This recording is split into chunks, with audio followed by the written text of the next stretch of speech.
Hi, I'm Dennis Diderot, and I'm here to present my position on the most influential leader in order to get into the Académie Royale des Sciences and Philosophies. I was born on October 5th, 1713, in Ligny, France. I went to the University of Paris and was taught by Jesuits in the art of political reform and religious reform. I was the key writer of the encyclopedia on the eve of the French Revolution, and many say that my book, the encyclopedia, gave many the education in order to start the French Revolution. I'm Marquis Beccaria. I was born March 15th, 1738. I'm an Italian aristocrat who attended the University of Parma and received a law degree in 1758. My works include On Crimes and Punishment, where I applied critical analysis to the problem of making punishments both effective and just. I wanted the laws of monarchs and legislatures to both conform with rational laws of nature and to deter one from any more crimes. I am today's judge for the Cesar Beccaria / Dennis Diderot debate. I will be asking the questions. So are both of you ready? Yes? Yes? Alright, here's the question for today. Why do you believe that you were more influential in your place of reign during the time of the Enlightenment? It's a very valid question, Mr. Judge, and the reason that I think I'm more influential is because I pretty much helped start the French Revolution. And I know many say that, oh, it wasn't just you, it was a lot of people, but still, I was one of those people that, without the French Revolution, their administrative reform would have probably never happened. And since I was the person who came up with all that administrative reform, you could possibly say that I am the co-founder of the French government today. In my encyclopedia, which I mostly wrote, it states that people should have their basic liberties, same as what Montesquieu or Locke would have said in Locke's Natural Rights. The reason that Beccaria is really not that influential is, I mean, come on, the guy talked about torture. Who cares? I mean, people will get tortured for the end of time. It's just how people are. Oh my God.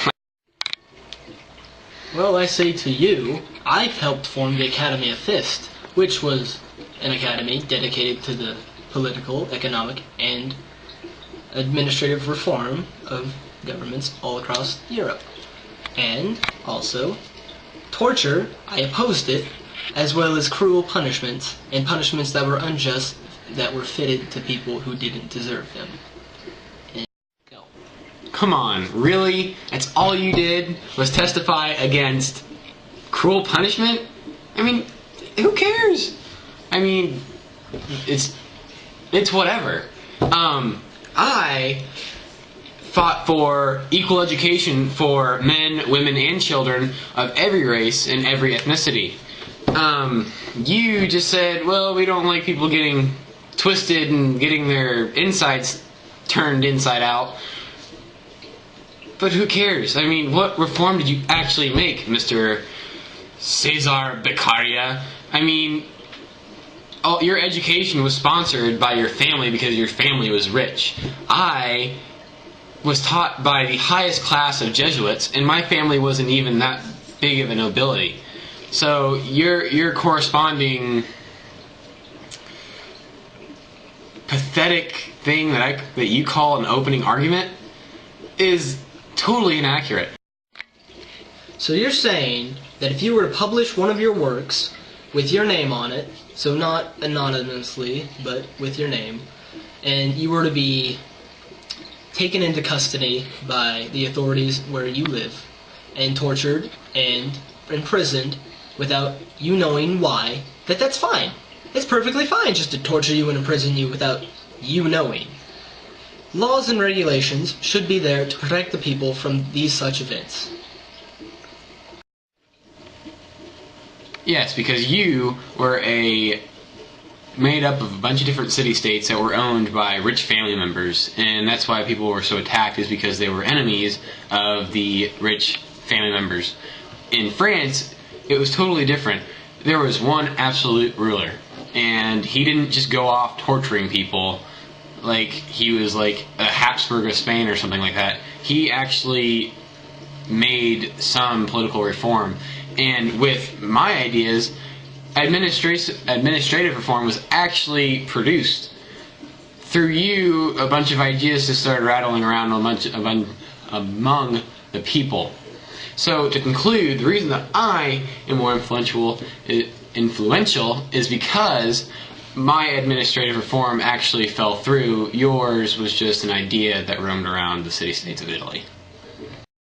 So you think that my ideas have only stayed in Italy? Well, there's this thing called the American colonies that take my ideas into consideration when they're making their new government and country, also known as one of their amendments that protects against cruel and unusual punishment. So if you think my ideas are just limited to the Italian state, then you're wrong. Who won? You decide.